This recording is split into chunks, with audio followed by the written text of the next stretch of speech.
प्रेम है, माँ की जो करुणा है। पता चला किशोरी राधा रानी आई हैं तो भगवान की पटरानियां राधा रानी के दर्शनार्थ गईं। ललिता विशाखा को देखा तो लगा कि यही राधा रानी है, इतनी सुंदर थी, चरणों में गिर गई। ललिता विशाखा ने कहा कि हम किशोरी नहीं हैं, किशोरी तो अंतःपुर में है। रुक्मणी आदि रानियां जब प्रवेश करती हैं तो क्या देखा महाराज, चेहरे पर दिव्य कांति है, दिव्य आभा मंडल है, कोई श्रृंगार नहीं है। जाकर के निवेदन किया,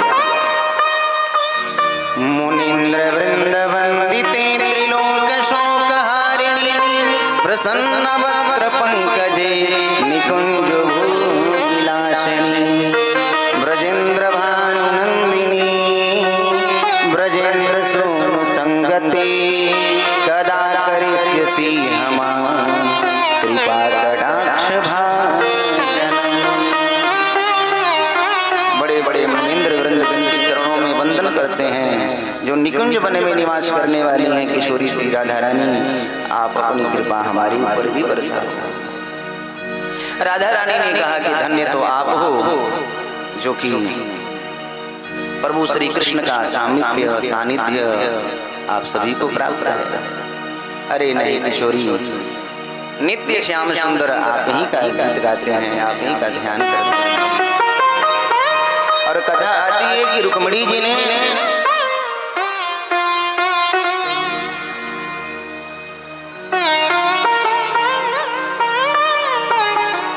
इसको बाद में कर लीजिएगा, अभी रहने दीजिए, कथा में विक्षेप होता है, इसको रहने दीजिए, इसको बाद में करिए। बोलिए वृंदावन बिहारी लाल की जय। मखेश्वरी प्रियेश्वरी स्वधेश्वरी सुरेश्वरी, हे मखेश्वरी प्रियेश्वरी ब्रज की अधिष्ठात्री किशोरी राधा रानी, अपनी कृपा हमारे ऊपर बरसाना। रुक्मणी ने राधा रानी को दूध दिया तो राधा रानी ने कहा कि जिस दिन से हमारे श्याम सुंदर मुझे छोड़ के गए हैं, गोरस की तरफ मैंने देखा तक भी नहीं।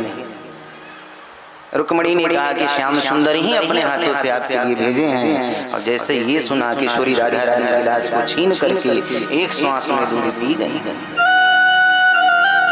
परमात्मा की पटरानियों ने प्रणाम किया।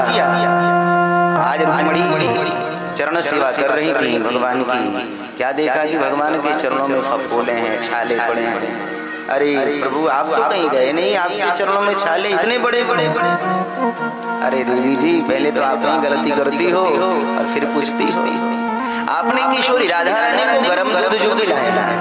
अरे किशोरी राधा रानी के हृदय में ही तो मैं रहता हूँ, इसलिए किशोरी राधा रानी ने गरम दूध दिया और मेरे चरणों में फफोले हो गए। कई लोग पूछते हैं राधा कौन है? रुक्मणी सत्यभामा ये तो भगवान की रानियां हैं, पत्नियां हैं। राधा कौन है? कृष्ण प्राणमयी राधा, राधा प्राणमयो हरि। किशोरी राधा रानी के प्राण श्री कृष्ण हैं और श्री कृष्ण के प्राण श्री किशोरी राधा रानी हैं। प्राण महाराज एक ही है, शरीर दो है। कृष्ण हृदय स्थितो राधा, राधा हृदय स्थितो हरि। राधा रानी के हृदय में हरि निवास करते हैं और श्री कृष्ण के हृदय में किशोरी राधा रानी निवास करते हैं। कृष्ण ही राधा है और राधा ही कृष्ण है, दोनों में तो भेद है ही। और वैसे भी महाराज भांडीर वन, ब्रज में एक वन है भांडीर वन, जहाँ पर राधा रानी और श्री कृष्ण का विवाह हुआ था। इसलिए भी महाराज पहली पत्नी कौन हुई? किशोरी राधा रानी। और जो पहली पत्नी होती है उसी का अधिकार सबसे अधिक होता है। इसलिए भी श्याम सुंदर के साथ में हमेशा किशोरी राधा रानी रहती हैं। भगवान की पटरानियां जो है तुरंत दौड़ती हुई किशोरी के पास में गई और जाकर के प्रार्थना करने लगी, हे किशोरी धन्य हो आप, हम तो आपकी सहचरी हैं, हम तो आपकी सेविकाएं हैं, हमें भी अपनी सेवा में रख लेना, हमारे ऊपर भी कृपा कर देना। दासी हूँ तेरी श्यामा, दासी हूँ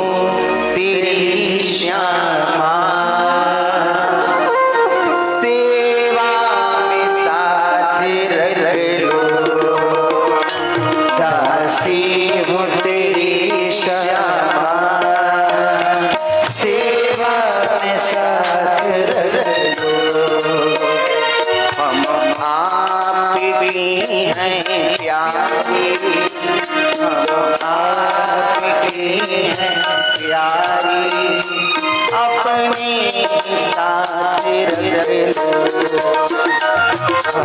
आपकी हैं प्यारी, अपने साथ रख लो। दासी हूँ तेरी राधे, दासी हूँ तेरी राधे, सेवा में साथ रख लो, सेवा में साथ रख लो, सेवा में साथ रख लो,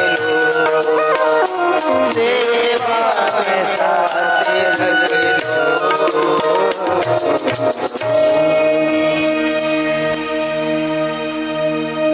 वहाँ परम द्रौपदी जी पधारी, भगवान की अन्य रानियां सब आई, आपस में सबकी महाराज दिव्य वार्ता हुई है।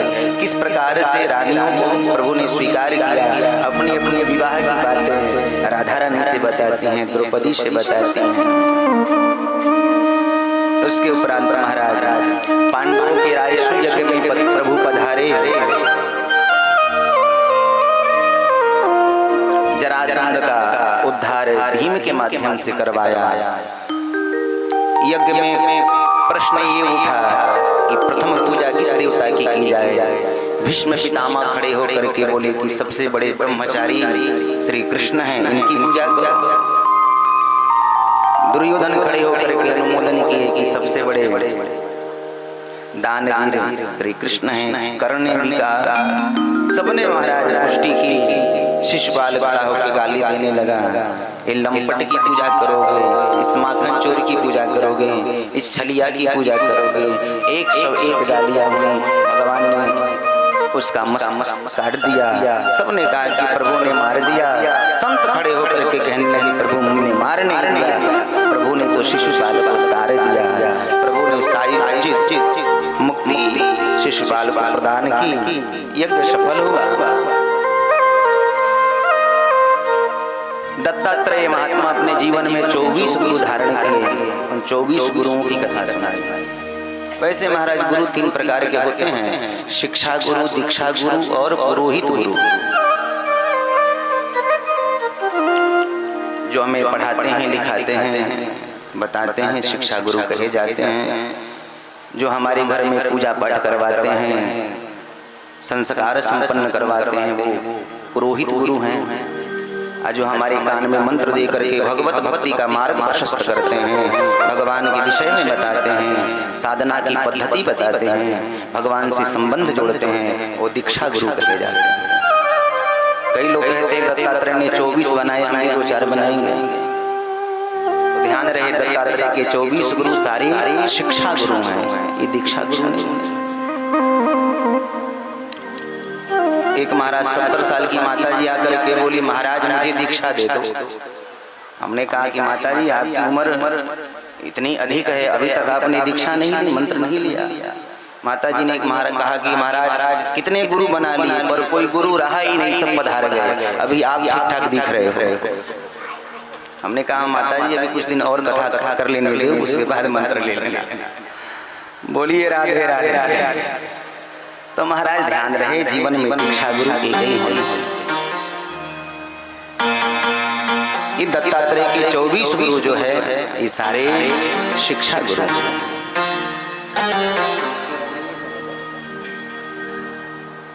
पृथ्वी वायु आकाश मापो अग्नि चंद्रमा रवि कपोतो अजगर सिंधु पतंगो मधुकृद गजः मधुवा हरिणो मीना पिंगला पुरुरोर्भका कुमारी शरद सर्प पूर्णनाभिषुपेशकृत।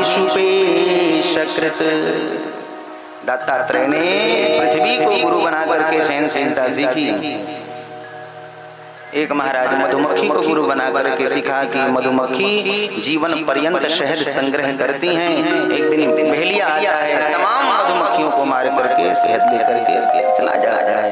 संत के जीवन में संग्रह नहीं होना चाहिए।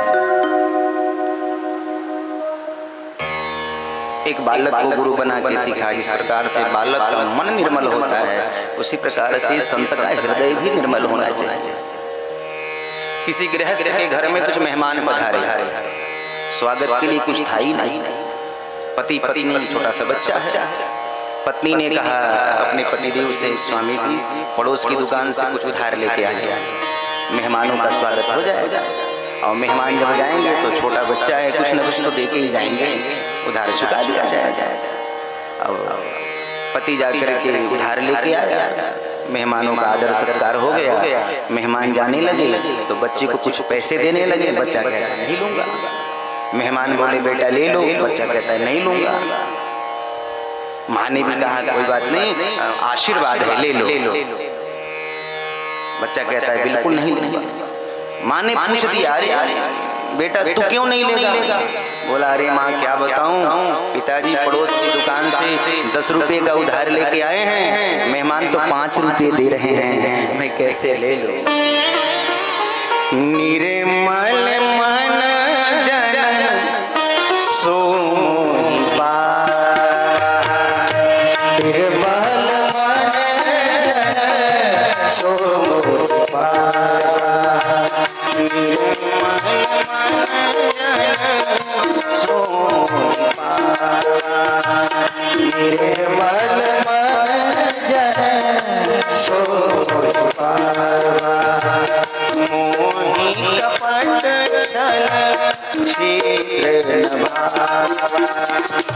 मोही कपट छल छीर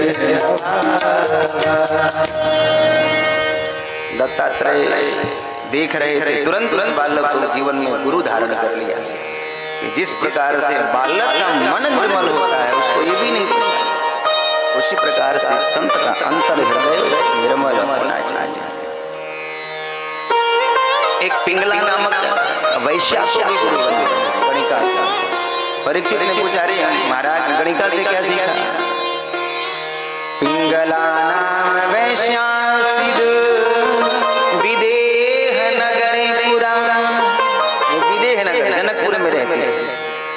श्रृंगार करके महल कटारी पे बैठ जाती और पुरुष इसके रूप के ऊपर आकर्षित होकर आते धंधे के जाते। एक दिन तुम्हारा सुबह से शाम हो गई, कोई नहीं आया। पिंगला के मन में बड़ी ग्लानि हुई। जितनी प्रतीक्षा मैं संसारिक पुरुषों की करती हूँ उतनी प्रतीक्षा यदि परमात्मा की होती तो शायद भगवान आए।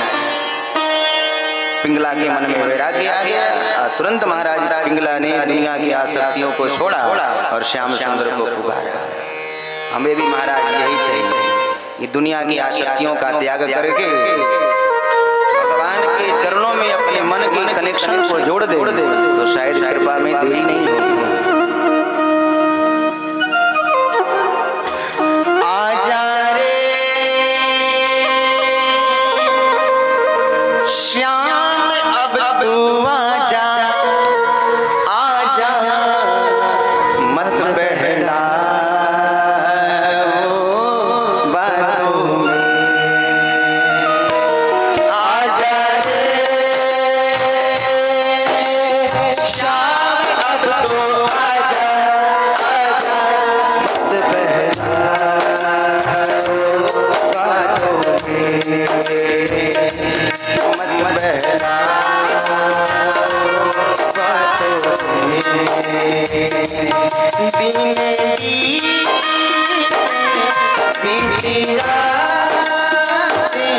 सारे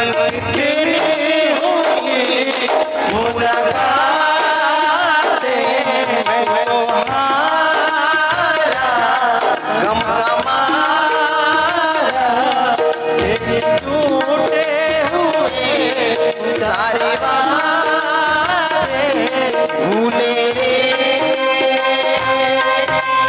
श्याम तुम तो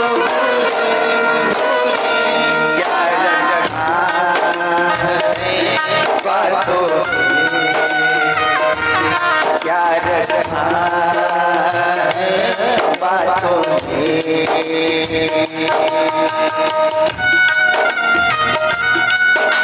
कृपा करो मेरे गोविंद।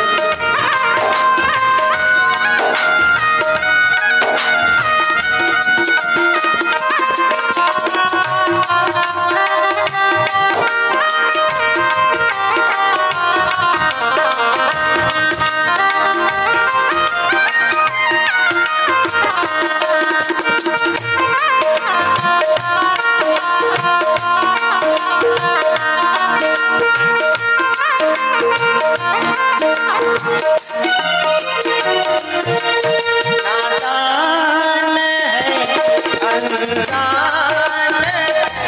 श्याम तू ही मेरा भगवान है।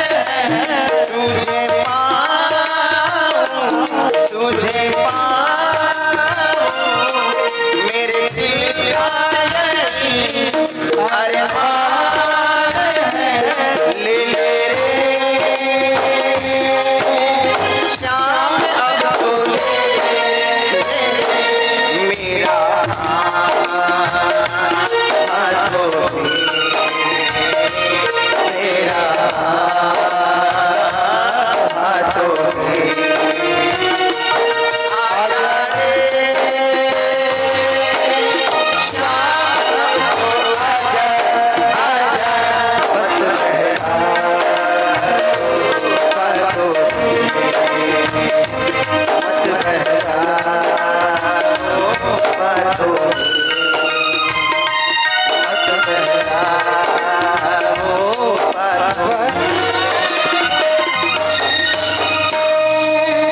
और महाराज पिंगला ने संसार की आसक्तियों का त्याग करके गोविंद को पुकारा, अपने जीवन को सार्थक कर लिया।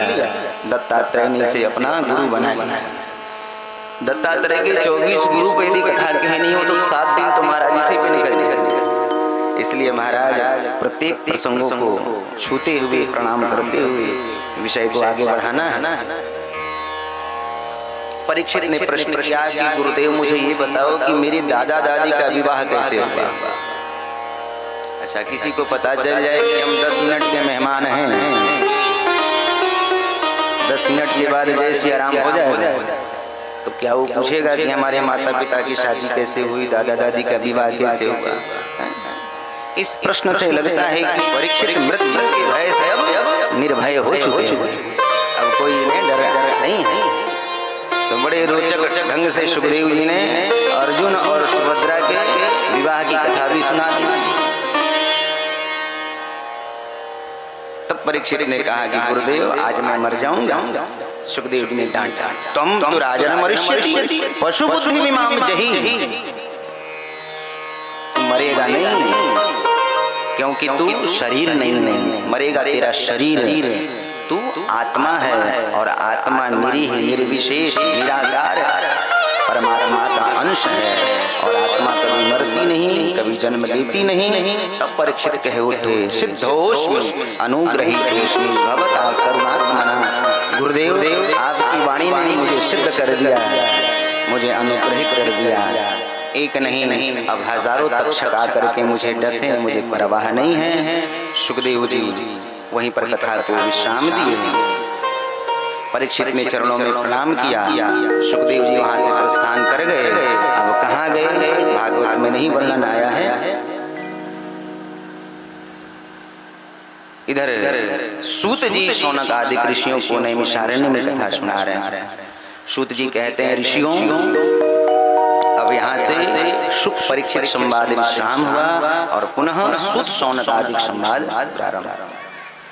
सूत जी कहते हैं, ऋषियों परीक्षित पुत्र जन्मेजय ने चारों तरफ से व्यवस्था किया है कि तक्षक आ न पाए, परंतु जैसे कथा विश्राम हुई देवताओं ने फूल पुष्प वृष्टि की फूल बरसाए, छद्म वेश धारण करके तक्षक भी आया और परीक्षित का स्पर्श किया, परीक्षित की मुक्ति हो गई। बोलिए श्री परीक्षित जी महाराज की जय, सुखदेव महाप्रभु की जय। परीक्षित पुत्र जन्मेजय ने सर्पेष्टि यज्ञ किया कि मैं सर्पों को ही समाप्त कर दूंगा। ब्राह्मणों को बुलवाया, यज्ञ प्रारंभ हुआ, ब्राह्मण मंत्र बोलने लगे, नमोस्तु सर्पेभ्यो देहि च पृथिवी मनु जे अंतरिक्षे जे दिवि तेभ्यः सर्पेभ्यो नमः स्वाहा। तमाम महाराज सर्प आकर के यज्ञ के कुंड में गिरने लगे।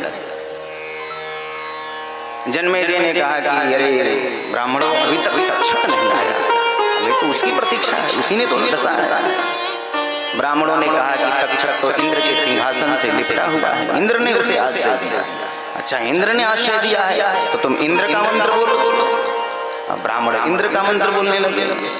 इंद्र आसान्नेता बृहस्पति दक्षिणा जग्नः पुर एतु सोमः देवसेनानां विभञ्जतीनां जयन्तीनां मरुतो जन्तवग्रं इंद्राय स्वाहा।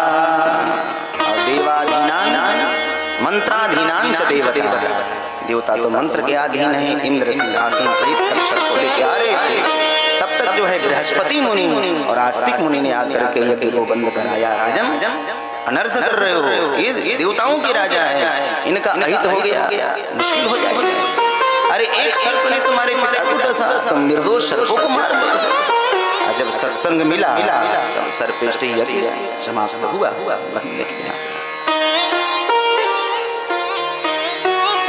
नौ योगेश्वर राजा निमि के पास में जाकर के दिव्य उपदेश धारण की। सूत जी कहते हैं, ऋषियों क्षेत्राणां चैव सर्वेषां यथा काशी अनुत्तमा तथा पुराण व्रतानां श्रीमद्भागवतम द्विजा। जिस प्रकार से क्षेत्रों में श्रेष्ठ काशी है, ठीक उसी प्रकार से समस्त पुराणों में श्रेष्ठ श्रीमद्भागवत है। जिस प्रकार से बहने वाली नदियों में गंगा जी श्रेष्ठ हैं, निम्नगानाम यथा गंगाम देवानाम अच्युतो यथा। जिस प्रकार से बहने वाली नदियों में गंगा जी श्रेष्ठ हैं, उसी प्रकार से पुराणों में श्रीमद्भागवत श्रेष्ठ है। जिस प्रकार से देवताओं में अच्युत श्री कृष्ण श्रेष्ठ हैं, उसी प्रकार से पुराणों में श्रीमद्भागवत श्रेष्ठ है। जिस प्रकार से वैष्णवों में भोले बाबा श्रेष्ठ है, वैष्णवानाम यथा शंभु पुराणानाम यथा, उसी प्रकार से पुराणों में श्रीमद्भागवत श्रेष्ठ है।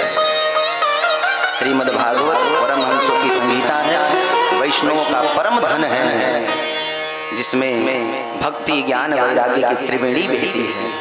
और भागवत की कथा श्रवण करने से जीवन में भक्ति ज्ञान वैराग्य तीनों ही पुष्ट हो जाते हैं। धुंधुकारी जैसा पाप परायण प्राणी भी यदि भागवत की कथा सुन ले, धुंधुकारी जैसा पाप परायण प्राणी भी जीवन पर्यंत पाप करने के बाद में प्रेत योनि में चला जाए, अब कोई उस प्रेतात्मा के निमित्त भागवत की कथा करा दे महाराज, तो ये भागवत की कथा प्रेतात्मा को पुण्यात्मा बना करके मुक्त कराने में समर्थ है। यह है भागवत की महिमा। श्रीमद्भागवत में 335 अध्याय हैं, 12 स्कंद हैं, 18,000 श्लोक।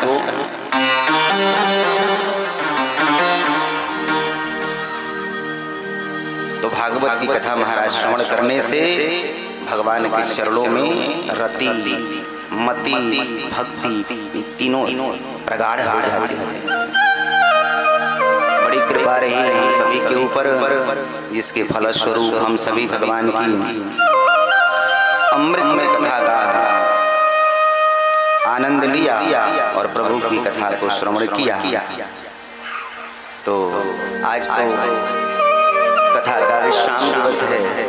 आज भागवत की भागीरथी जाकर के सागर में समा जाएगी, मिल जाएगी। जीवन कृतार्थ उन्हीं का रहा जिन्होंने इस भागवत के मंगल मंदाकिनी में गोता लगा करके अपने जीवन को कृतार्थ किया।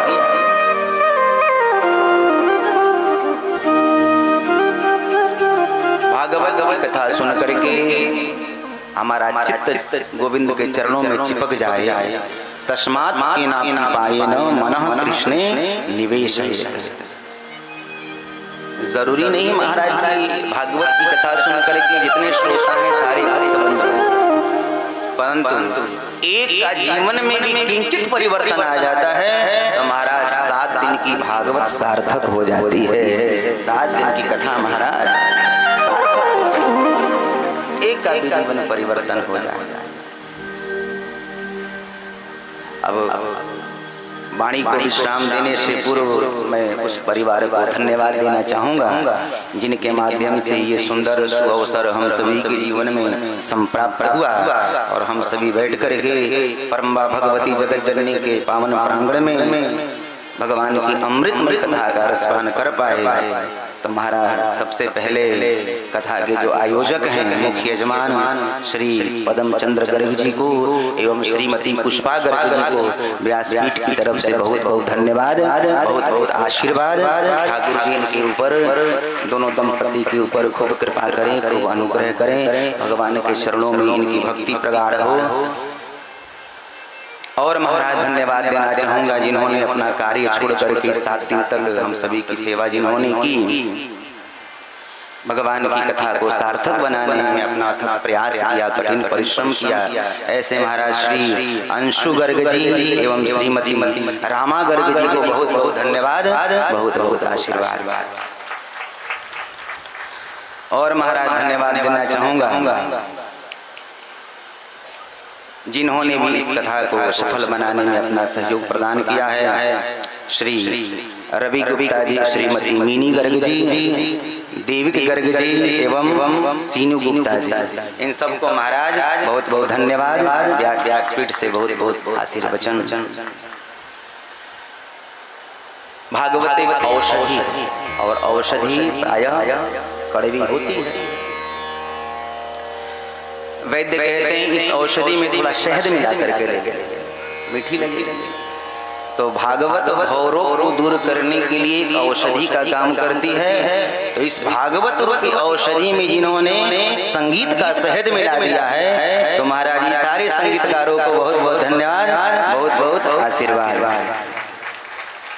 जिन्होंने भागवत जी का नित्य पूजन कराया है उनको पंडित जी को भी बहुत बहुत धन्यवाद, गुरुजों की से आशीर्वाद की अपेक्षा।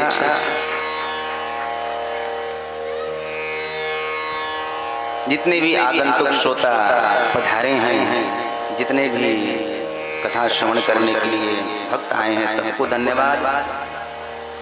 हाँ, झांकी के लिए भाई साहब को भी बहुत बहुत धन्यवाद, जिन्होंने सुंदर सुंदर झांकियाँ बनाई, प्रस्तुत की।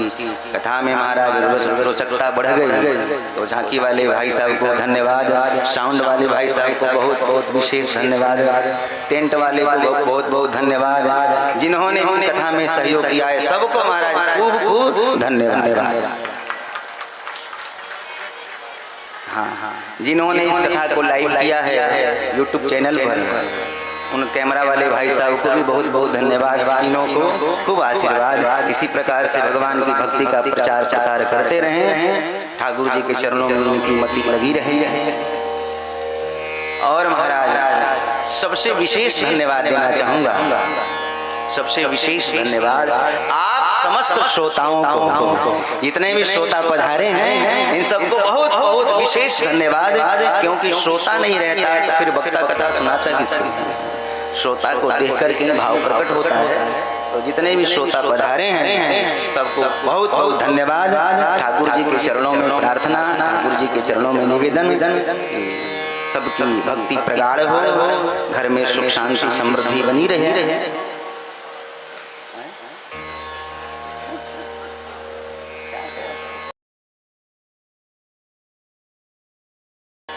तो महाराज आज कथा विश्राम ले रही है। हाँ, उनको भी धन्यवाद देना चाहूँगा जिनके घर में हम लोग रुके हुए हैं। मौसी जी को इधर गए, सामने बैठे। इन्होंने महाराज 7 दिन तक बड़ी सेवा की, पता नहीं चलने दिया कि कहीं हम अन्यत्र आए हैं। हम लोग को ऐसा लगा कि 7 दिन तक हम अपने घर में ही हैं। तो महाराज इनको भी बहुत बहुत धन्यवाद, बहुत बहुत आशीर्वाद। अब कल से प्रश्न उठेगा कि 2 बजे से कहाँ जाना।